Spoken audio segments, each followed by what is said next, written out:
Hello and welcome to Lutherans Alive. My name is Gregory Held, and this is the program that brings you the story of Lutheran Christians and their ministries in southwestern Pennsylvania. With us today is a team from Glade Run Lutheran Services, Dr. Chuck Lockwood and Sheila Tallarico, right? Yes. Great to have you here with us today. Thanks for coming to help share the story of the ministry of Glade Run. Glade Run is located in Zelienople, right? It is. We have a very long and very proud history of serving children and families in western Pennsylvania. We've been around for 155 years, and we're founded by William Passavant as the Orphans Home and Farm School. Certainly we've changed over the years, as a lot of orphanages have, to become a multifaceted social service agency. I think Lutherans in this area are proud of their association with Glade Run. Even the name, I guess, has changed over the long history, hasn't it, Chuck? It has. It's changed a number of times, but we've always maintained our identity and the fact that we're a mission-focused organization and really driven out of the desire of William Passavant to have a place for children and families. And we actually serve a lot of adults today as well. We're serving probably 2,000 people a year, Right? children, adults, families, in many of the programs that we are providing today. Well, we know that the need is out there for young people, and Western Pennsylvania is no different than anywhere else in the country or in the world. Unfortunately, there are children, teens, who are facing difficult situations or untenable situations in their family setting, and as you've said and are prepared to explain to us today, a variety of services that can help.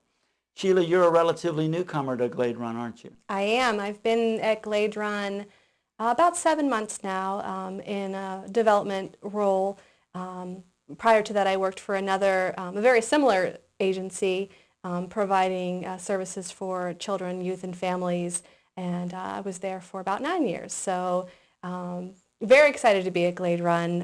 Actually felt at home right from the moment I drove onto the campus. It's a beautiful rural campus, 336 acres of beautiful trees and beautiful buildings, and the staff there, I have to say, really are what makes the difference in the care that the children and the adults and the families receive, and I certainly felt that right away. Mm-hmm. And Chuck, you've been one of the kind of long-term stabilizing influences at Glade Run, haven't you? I certainly have. I've been there 20 plus years now, which is a long run. Never realized I'd be there that long when I first came, but it's been a good fit for me and a wonderful ministry. What was it that attracted you to Glade Run's ministry when you took that call?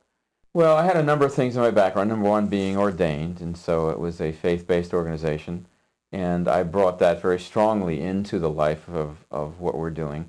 Number two is I also had business background. My bachelor's degree actually was in business administration, so I brought that along. And number three, I had a doctorate in counseling and psychology, so put all those three together, and it worked out really well for my ministry there. In kind of broad strokes, how would you describe what Glade Run offers in terms of its ministry at this time? We started in 1854 on our main campus, and we're still there, and we offer a number of residential programs.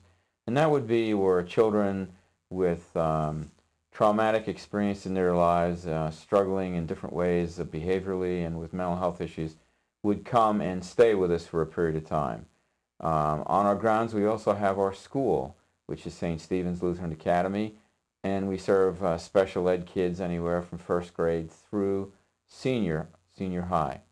But then off the grounds, we also have a whole variety of programming within communities that people can use, serving Allegheny, Butler, Beaver, surrounding counties. So we have a host of programs from very structured on our grounds to where we might even come to your home to provide service, or you might come to an office in the community. So there's a whole variety of ways in which you can receive the services that we have. Mm-hmm. Sheila, you're in your new position with resource development. Are you at this point interacting with congregations or individuals or institutions? How does your job kind of shake out at this point?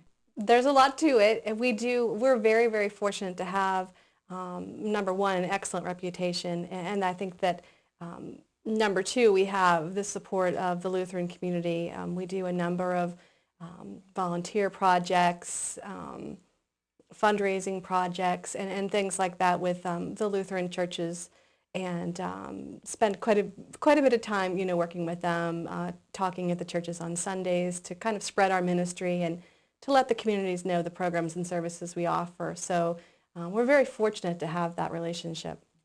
Over the course of the program, we're going to be able to put contact information on the screen as well for our viewers, so that if they have a desire to get in touch either for congregational ministry or support and resources that way, they'll have some information to do that.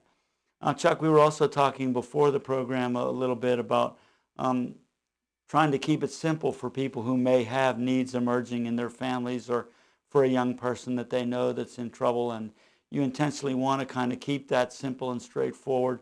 And we'll have that information available too, I guess, for folks that may need to call. What can a person expect if they pick up the phone and call just for the first time getting involved with this kind of a social service organization, and what might they run into? What we hope to do through the contact that you're going to be providing is have someone who is going to be there to be able to listen initially to what their particular issue is, be it an issue with a child, or a marriage counseling issue, or an individual who's got some particular problems, whatever they might be, and then try to direct them to the appropriate place and to help them understand how they can go about getting the services. It might be through their private insurance company. It might be through county services. There may be a private pay that would be involved. So there's a whole bunch of ways for them to access the service. Sometimes it gets a little complicated, though, if they're going to be using county funds to help, say, with a child-related problem.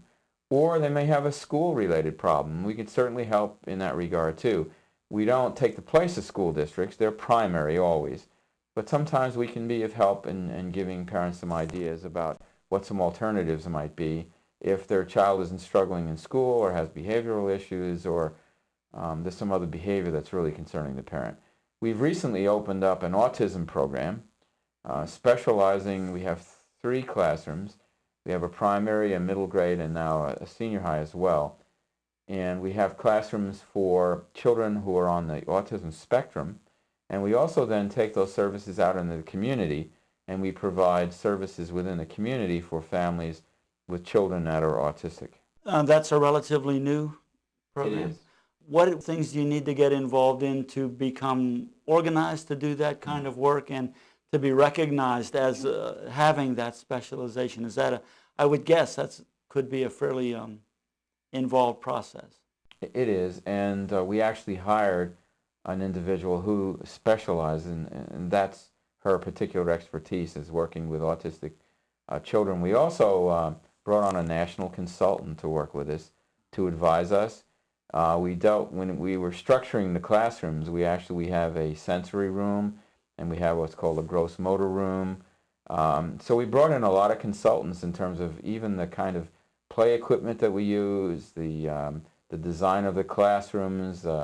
You get input on the number of children per classroom, special training for the teachers.